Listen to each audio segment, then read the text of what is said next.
নমস্কার বন্ধুরা, চলে আসলাম অন্যরকম একটা ভিডিও নিয়ে। এই ভিডিওটা আগে হয়তো আপনারা কিছু অংশ দেখেছেন, এখানে সম্পূর্ণ অংশ নিয়েই আমি চলে আসলাম। আমরা গেছিলাম বসিরহাট মিলন মেলাতে, সেই মেলাটা সম্পূর্ণ আপনাদের এই ভিডিওতে দেখাবো। টিকিট কেটে মেলা প্রাঙ্গণে ঢুকে গেলাম। এখানে একটা কথা আপনাদের বলা খুবই প্রয়োজন, সেটা হচ্ছে আমরা প্রত্যেকটা মানুষ একটা গতানুগতিক জীবনযাপন করতে থাকি, বাধা ধরা নিয়ম শৃঙ্খলের মধ্যে কর্মব্যস্ত একটা জীবন।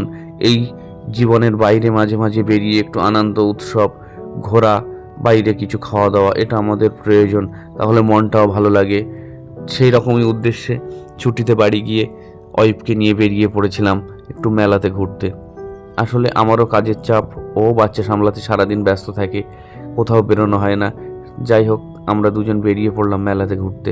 মেলাতে এসে চোখ ধাঁধানো রকমারি দোকান আর প্রচুর ভিড়, কালচারাল প্রোগ্রাম চলছে তার মাঝখানে। যাই হোক, সব কিছুই তো একসাথে দেখা সম্ভব নয়, তাই চলে আসলাম একটু কেনাকাটা করতে। মেয়ের জন্য এইটা কেনার খুব ইচ্ছে ছিল, সাংসারিক কিছু জিনিসপত্র কেনার দরকার, কিন্তু দোকানগুলোতে এত ভিড়, ঢোকাই যাচ্ছিল না, কিন্তু কেনাকাটা তো করতেই হবে। সেই মতো জায়গা করে চলে আসলাম কেনাকাটা করার উদ্দেশ্যে। প্রচুর ভিড়, ভিড় সামলে কেনাকাটা করে আমরা বেরিয়ে আসলাম, কিন্তু বেরোনোর আগে প্রচুর দোকান ছিল। কেনাকাটা তো একটা নয়, প্রত্যেকটা দোকানেই ঘুরতে হচ্ছিল, বিশেষ করে কসমেটিক্সের দোকানগুলো। এই কসমেটিক্সের দোকানগুলোতে প্রচুর ভিড় ছিল, আর এইটাই ছিল আমার সব থেকে পছন্দের দোকান এখানে, কারণ আমি খেতে ভালোবাসি। খাবারের স্টল খুব সুন্দর সুন্দর ছিল এখানে। এই খাবারটাও আমরা খেয়েছিলাম, আগের ভিডিওতে হয়তো দেখেছেন, মোমো। এটাও খুবই, এখানে রকমারি প্লাস্টিকের ফুলের গাছ দেখলাম, পুতুল, খুবই সুন্দর।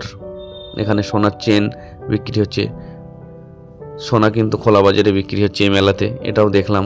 প্রচুর মানুষের ভিড়, তার সাথে আচারের দোকান, অর্থাৎ রকমারি দোকান, যেটা মানে সম্পূর্ণ একটা মেলা, যেখানে সব ধরনের জিনিস পাবেন। আর মেলাতে মূল আকর্ষণ যেগুলো, আমরা এবার সেদিকেই এগিয়ে যাচ্ছি।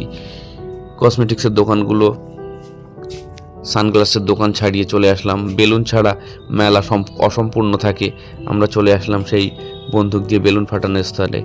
এগুলো ধরনের নাকরদোলা। যাই হোক, এই সমস্ত দেখতে দেখতে কখন সময় পার হয়ে আসলাম জানি না।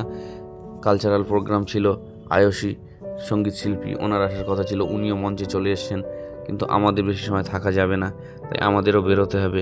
আমরা আস্তে আস্তে মেলা প্রাঙ্গণ ত্যাগ করলাম। প্রচুর মানুষের ভিড় সামলে আস্তে আস্তে মেলার বাইরে আসলাম। বাড়ির জন্য কিছু কেনাকাটা করার ছিল, সেগুলো কেনা হয়েছিল। বেরোতে বেরোতেও কিছু কেনাকাটা হলো।